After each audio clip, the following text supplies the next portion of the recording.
Bonjour à tous et à toutes, mercredi 25 novembre. Alors hier nous avons parlé du vaccin. Aujourd'hui je voudrais parler de choses plus importantes, selon moi, beaucoup plus importantes, qu'on peut labelliser par politique et économie.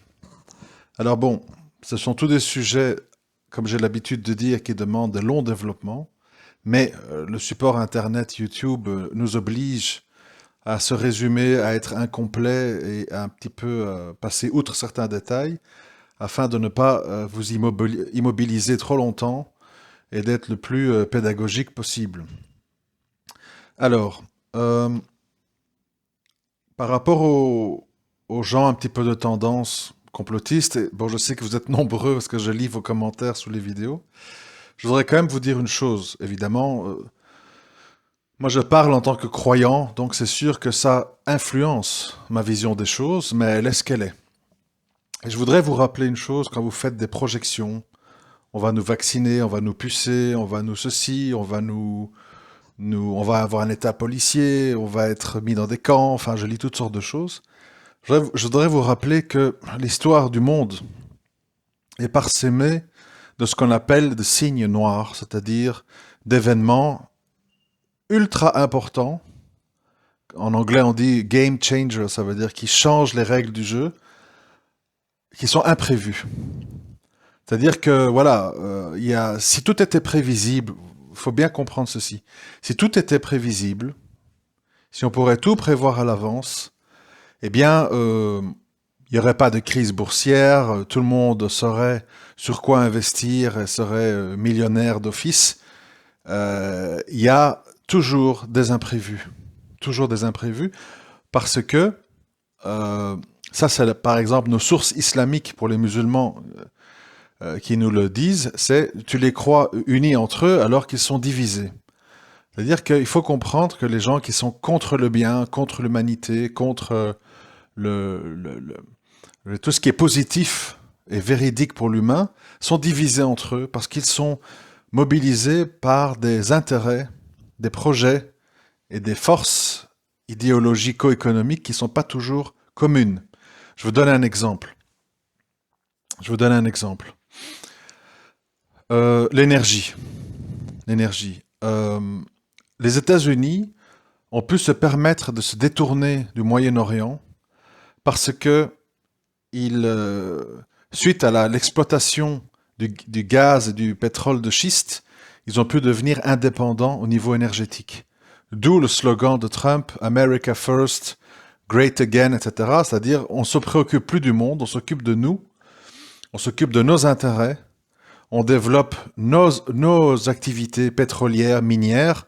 Trump allait donner l'autorisation à toutes sortes de projets d'exploitation de mines, de tout, d'argent, de zinc, de pétrole en Alaska, l'autorisation de construction de pipelines et tout, parce que le but de Trump et de tous les gens qui sont derrière lui, puisque Trump n'est qu'une façade, c'est l'autonomie énergétique et l'autonomie minérale afin de pouvoir se détourner du monde et de ne plus devenir une force impérialiste qui envoie des troupes partout, qui a des bases partout et qui dépense des milliards sans arrêt pour être présente partout.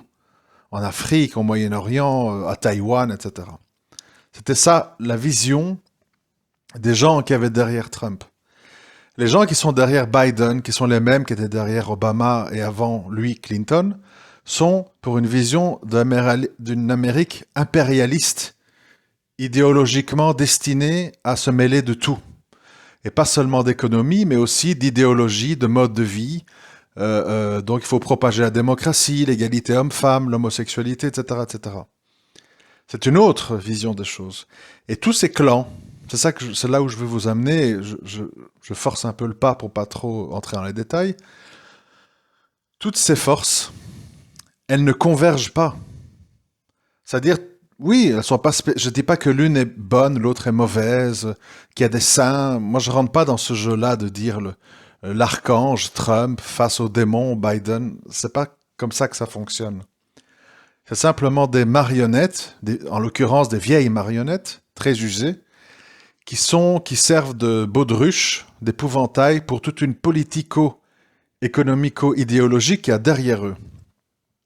Et donc ces gens ne sont pas unis entre eux, ont des objectifs différents, d'où sans doute Biden, s'il est président, il va annuler tous les projets de pipeline, de mines d'or en Alaska, le gaz de schiste, le pétrole américain sera sacrifié pour retrouver une politique énergétique tournée vers le Moyen-Orient, les collaborations avec tantôt l'Iran, tantôt d'autres pays, afin d'aller vers ça.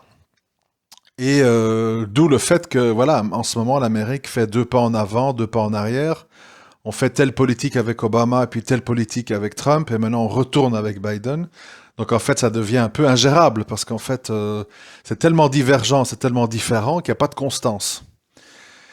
Et donc, tout ça pour vous dire que quand vous faites des projections, quand vous vous projetez vers l'avenir, toujours avoir en tête, il se passe des événements imprévus et il y a des forces divergentes qui n'ont pas le contrôle sur tout, ni sur le succès de telle ou telle société, etc. Il faut savoir, quand on parle du gaz, du pétrole de schiste, que ça concerne...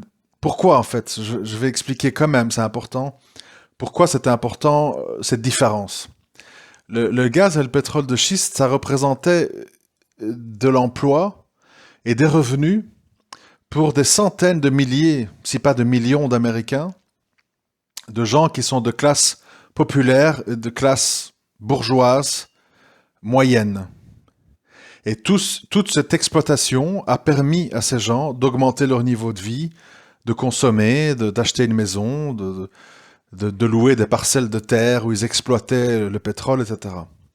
Quand on va revenir à une politique internationale et qu'on va diaboliser à outrance le pétrole, la pollution, etc., pour promotionner les énergies écologiques, entre guillemets, et les accords avec les pays du Moyen-Orient, on va sacrifier, en fait, tous ces gens au profit de grands consortiums internationaux tels que ExxonMobil, Shell, Chevron, etc., qui, eux, en fait, je veux dire, sont implantés aux 4 coins du monde et sont demandeurs d'une politique internationaliste de la politique américaine.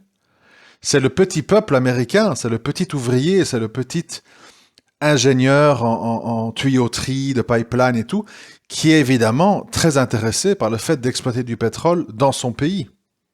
Mais les grandes multinationales n'en ont que faire du petit peuple. Eux, ce qu'ils veulent, c'est maximiser leurs profits, internationaliser leurs exploitations afin d'étaler le risque et de voir en fait quel est leur intérêt en tant que multinationale. C'est pour ça qu'on vous dit, quand on veut simplifier les choses, Trump c'est le peuple et Biden c'est les multinationales. Parce qu'effectivement, une politique tournée vers l'extérieur, comme le fait Biden et les démocrates, c'est toujours au détriment de la petite main-d'œuvre américaine qui va être complètement dilapidée parce que déjà il y avait la Chine et maintenant c'est remplacé par la main-d'œuvre au Bangladesh, au Vietnam, au Laos, que la Chine est devenue trop chère.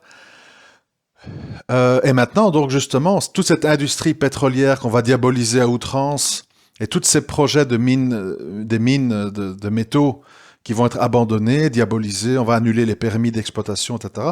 Ça va surtout toucher la classe moyenne basse et la petite bourgeoisie américaine, qui va se voir tout interdire avec des réglementations ultra contraignantes, des taxes terribles, etc. Et c'est pour ça que ce qui se joue maintenant est extrêmement important, parce que c'est en fait le mondialisme contre le nationalisme.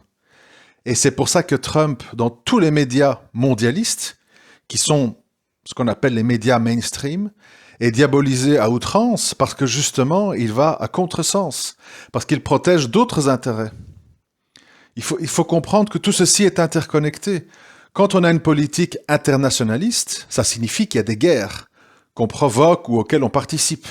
Ça signifie que des entreprises actives dans l'armement vendent plus d'armes, plus de missiles, plus de ceci, plus de cela. C'est toute une économie en fait qui quitte la petite main-d'œuvre et la petite bourgeoisie vers les multinationales de l'énergie et de l'armement. Et donc, on le voit, derrière Trump, il y a quand même 70 à 80 millions de gens C'est pas du tout une déroute ou je ne sais pas quoi. Bon, je sais pas comment ça va se terminer cette histoire, mais peu importe. Ça signifie qu'on a clairement euh, on a une espèce de résistance qui va s'infiltrer dans tous les secteurs des hommes de loi, des banques, des investisseurs, parce que bon, la faillite du gaz de schiste, ça signifie aussi la faillite de toutes les banques qui ont prêté de l'argent. Vous voyez, c'est des situations de domino. Bon, enfin bref, on va pas entrer trop dans les détails, mais tout ça pour vous expliquer le grand principe que, attention, il faut quand même rester, si pas positif, au moins neutre, parce que la situation elle est loin d'être simple, et il peut se passer toute une série de choses, notamment avec l'Iran, avec Israël, avec le pétrole, avec l'Arabie Saoudite, avec la Turquie. Tout ceci est très très délicat. Il y a des mesures qui ont été prises qui vont être défaites, des choses qui ont été défaites qui vont être refaites, et ça va bouleverser beaucoup de choses. Ensuite, je voulais un petit peu vous parler d'économie. Parce que beaucoup de gens ne comprennent pas ce qui se passe. Et je comprends. C'est vrai que c'est pas facile. On parle de faillite, on parle de Covid, on parle de désastre, on parle de confinement. Et qu'est-ce qu'on voit? La bourse américaine bat des records, le Bitcoin bat des records, des entreprises, on voit leur cours de bourse multiplié par 3, 4, 5 en quelques mois. On dit, mais qu'est-ce qui se passe? On comprend plus rien. On s'attendait à une apocalypse financière, et puis on assiste à ça. Je veux vraiment que vous preniez quelques minutes pour bien comprendre, parce que c'est très important pour nous tous à moyen et long terme. La bourse est devenue un endroit extrêmement malsain, parce qu'on n'est plus du tout dans un fonctionnement normal. Normalement, la bourse, c'est quoi? On propose à des investisseurs, des petits investisseurs, des gros investisseurs, des fonds de pension, des hedge funds, etc., d'investir dans des sociétés dont on estime qu'elles sont en croissance, qu'elles sont porteuses d'espoir, qu'elles sont bien gérées, qu'elles génèrent des bénéfices, des dividendes, etc. Et donc, les gens évaluent des entreprises en fonction de tout ça et achètent ou vendent suivant les nouvelles ou l'interprétation qu'ils font des nouvelles. Ok, ça c'était avant, le monde d'avant. Le monde d'aujourd'hui, c'est tout à fait différent. Étant donné qu'on est dans un système où on n'accepte plus, je vous avais parlé hier qu'on n'accepte plus la mort, personne ne doit mourir, personne ne doit souffrir, eh bien, c'est la même chose dans l'économie, on n'accepte plus la faillite, personne ne doit tomber en faillite, personne ne doit mourir, il faut sauver tout le monde. Si vous remarquez bien, malgré le cataclysme que nous vivons au niveau du tourisme, par exemple, aucune société de croisière, bateau de croisière ou d'hôtel ou d'avion n'est tombée en faillite. C'est étrange quand même. Ça fait presque 1 an que tout est plus ou moins à l'arrêt. Qu'est-ce qui se passe? En fait, les autorités américaines, je me concentre sur l'Amérique parce que le reste c'est la même chose, mais avec un décalage dans le temps, ça suivra par après, donc c'est pas intéressant. La politique américaine a décidé, pour toute une série de raisons, la Chine, la démographie, éviter des faillites, etc., de sacrifier sa monnaie, le dollar. Sacrifier sa monnaie par rapport à l'or, par rapport au pétrole, par rapport à la bourse, par rapport à tout. Pourquoi? Parce qu'il n'y a pas d'autre façon d'agir et de réagir pour sauver ce qui peut être sauvé. C'est pour ça que, depuis maintenant plus de 10 ans, ça c'était déjà le cas avant, mais à un rythme normal, depuis plus de 10 ans, le rythme de la planche à billets s'est accéléré. Et aujourd'hui, nous sommes complètement hors limite à tous les niveaux. Tous les graphiques explosent, sont même plus interprétables. Parce que la politique, c'est nous sacrifions le dollar pour ne pas sacrifier le reste. C'est-à-dire ne pas laisser des sociétés tomber en faillite. Ce qui devrait normalement être le cas. Normalement, il faudrait, pour garder un dollar fort et une entreprise et une économie saine, il faudrait laisser, par exemple, sur 30 compagnies aériennes, il faudrait laisser que 10-15 tombent en faillite. Les 10-15 qui restent, eh bien, seront renforcés généreront plus de bénéfices et seront plus fortes. C'est un petit peu, je vais vous donner une image pour que vous compreniez, puisque moi je suis quelqu'un qui aime beaucoup les chiens, vous le savez. Donc j'aime bien faire des liens avec tout ce que je vois. Comme ça, c'est plus parlant pour vous tous.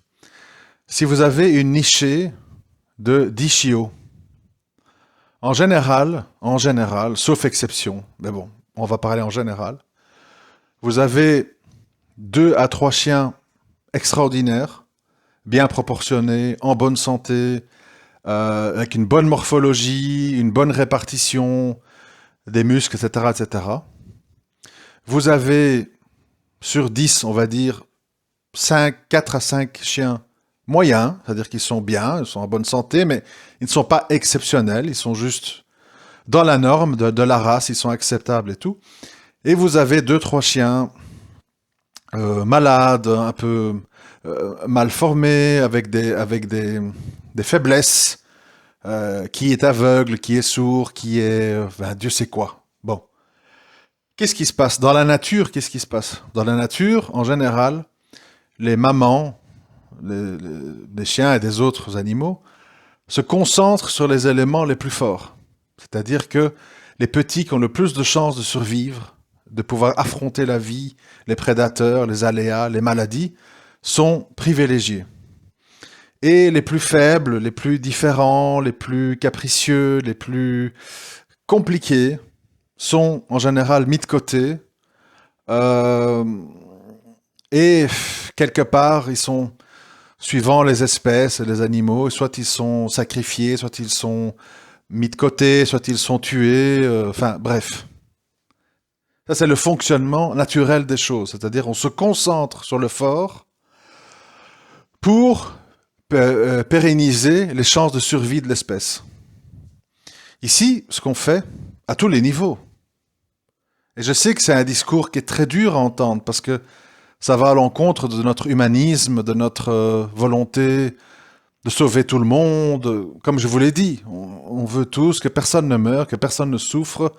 C'est un petit peu ça, les idées gauchisantes, hein, si on veut. C'est-à-dire, il faut jamais juger, tout le monde a le droit de s'aimer, un homme avec un homme, une femme avec une femme, un homme avec un enfant, un homme avec un animal, enfin, tout est bon, et personne ne doit mourir. Tous les réfugiés doivent venir, il faut les aider, mais je les loge pas chez moi, mais il faut les mettre dans des centres. Mais bon, moi je vis entre bobos, je veux pas trop de délinquance et de pauvres. Donc en fait, c'est un système très comme ça, utopique, illusionniste, qui évidemment plaît, hein. C'est toujours sympa, les drapeaux arc-en-ciel, je t'aime, tu m'aimes, je te juge pas, tu me juges pas, vive l'amour, vive la liberté, abat le racisme, abat la théorie des genres. Bon, tout ça c'est dans l'air du temps, si vous voulez.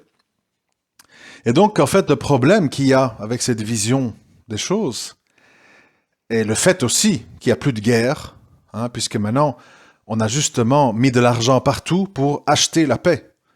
On ne fait plus la guerre, maintenant on achète la paix. C'est-à-dire l'Allemagne prête de l'argent à la Grèce pour qu'ils ne se révoltent pas et qu'ils restent dans la zone euro. Vous voyez, on achète la paix sociale, on donne des allocations à tout le monde pour qu'il n'y ait plus de révolution. Et tout le monde se dit j'ai quand même des choses à perdre, je ne veux pas me révolter.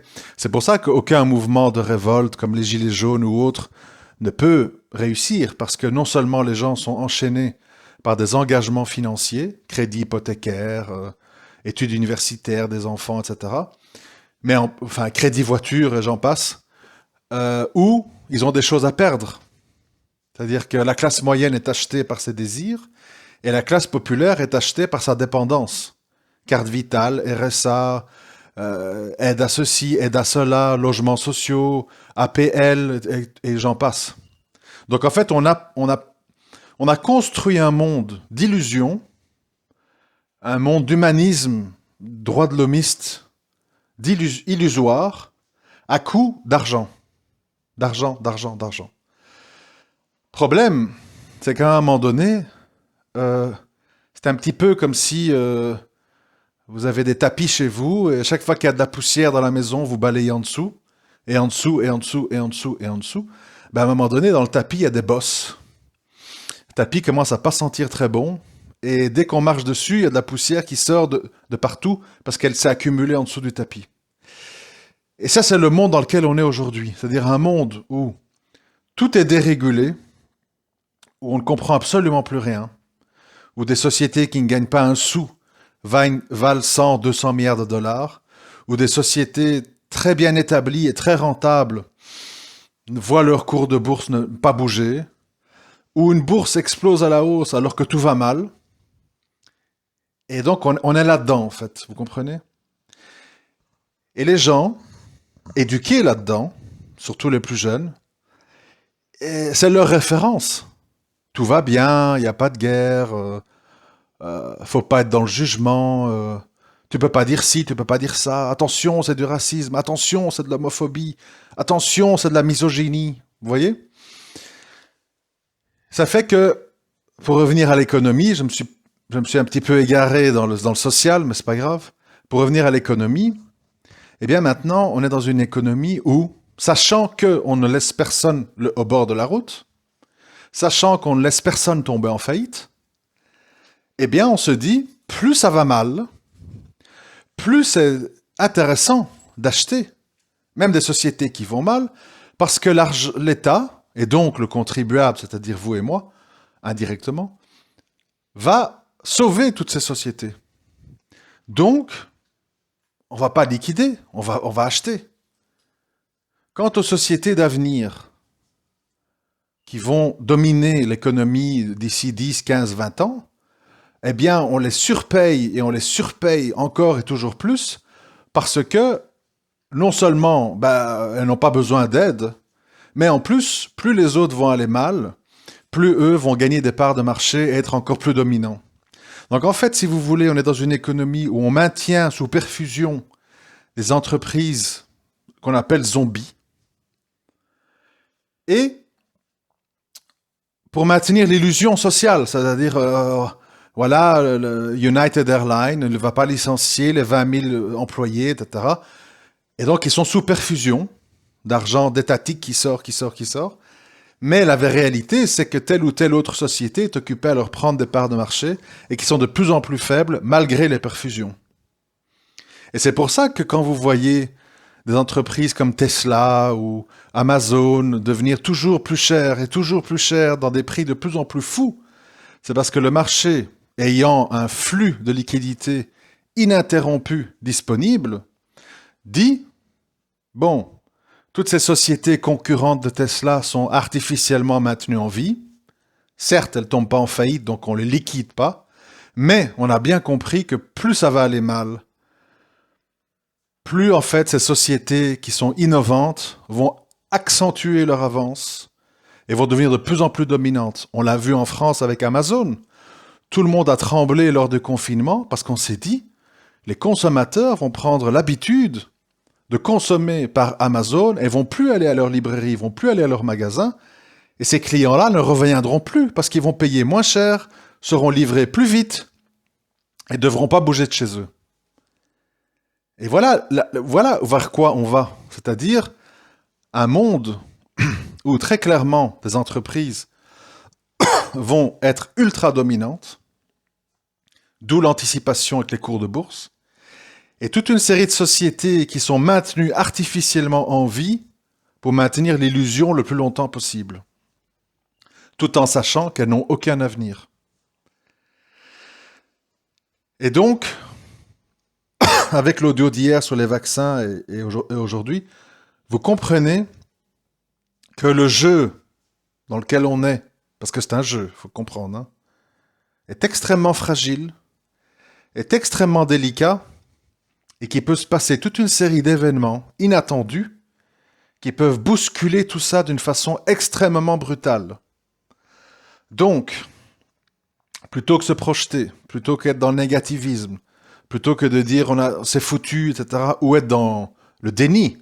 Ah non, moi ça ira, et moi je ferai pas ça, et moi je serai pas vacciné, et moi je vais jamais acheter sur Amazon, et moi je vais quitter ma vie, et je pars dans le désert au fin fond du Cameroun ou du Niger. Bon, c'est bien de dire ça. Mais à un moment donné, nous savons tous que 90% des gens qui disent ça, quand ils verront leur confort et leurs habitudes touchées, ils vont céder à tout. À Amazon, aux vaccins, à la vie en ville et aux taxes, aux impôts, à tout. On le voit bien, regardez, ça commence. Des gens sont dans les rues en France pour les réfugiés, etc. On n'a jamais vu une police aussi violente. C'est que le début. La police, il y a des nouvelles lois comme quoi on ne peut plus les filmer, qu'ils auront tolérance zéro envers la violence envers les policiers. Enfin, j'ai entendu ça, je ne sais plus si c'est en Belgique ou en France. Ça veut dire que attendez-vous à une police de plus en plus violente, de plus en plus autonome et de moins en moins punie pour ses bavures. Pas parce qu'ils sont méchants, pas parce que le méchant policier, c'est pas ça. Parce que les gens qui les payent, les policiers sont des fonctionnaires. Les gens qui les payent savent qu'il y aura toute une série de sujets de révolte et ils anticipent en ordonnant à leurs employés, qui sont les policiers, d'être plus durs et que de toute façon, ils seront couverts. C'est tout. Alors, il faut pas... Vous savez, moi, j'ai horreur des gens qui simplifient. Ah, les flics... moi, je me rappelle, j'avais lu à l'époque des détenus que j'avais croisés, ils avaient des tatouages, ACAB, All cops are bastards. Tous les policiers sont des bâtards. C'est ridicule. Les policiers sont des humains. Il y en a qui se suicident, il y en a qui sont en dépression, il y en a qui sont des fous, il y en a qui sont gentils. C'est le monde. Voilà, le monde est représenté dans la police comme dans les autres. Mais ils obéissent à des ordres. Ils obéissent à des injonctions. Sinon, ils perdent leur travail, sinon ils ont des blâmes, sinon ils sont mutés. Ils peuvent plus payer leur crédit hypothécaire, c'est la même chanson. Donc en fait, nous sommes tous victimes. Nous sommes tous mis à l'esclavage. À l'esclavage par qui? Par des politiciens qui eux-mêmes sont les esclaves de grands... je sais pas comment il faut les appeler, de grands oligarques, de grandes sociétés, de grandes multinationales, de grands lobbies qui disent « fais ci, fais ça, accepte ça, appuie ça, si tu fais pas ça, je sors les dossiers, truc, tac, tac. » Et voilà, c'est une chaîne. Et se focaliser, comme beaucoup de gens font, sur la police ou sur Macron, c'est ne rien comprendre à ce qui se passe. Ne rien comprendre. Ce sont des opérateurs. Et des opérateurs, on en trouve toujours. Demain, je sais pas moi, 1000 policiers sont tués, sont malades, se suicident ou que sais-je. On trouvera très vite 1000 personnes pour les remplacer, parce qu'il y a plein de gens qui sont au désespoir de trouver un emploi dans les banlieues, qui veulent eux aussi se marier, qui veulent eux aussi acheter un appartement à crédit, qui veulent eux aussi pouvoir payer la dette et la fête de mariage. Et qui vont dire, je suis là, pour 1008, je viens donner des coups de matraque. Voilà. Donc le problème de fond de toute cette histoire, c'est qu'on ne peut pas lutter contre tout ça quand on est au centre du jeu. Je vous l'ai déjà dit, je ne sais plus dans quel audio, je pense que c'était l'audio qui s'appelait Casino, quand allons-nous sortir du casino, un truc comme ça.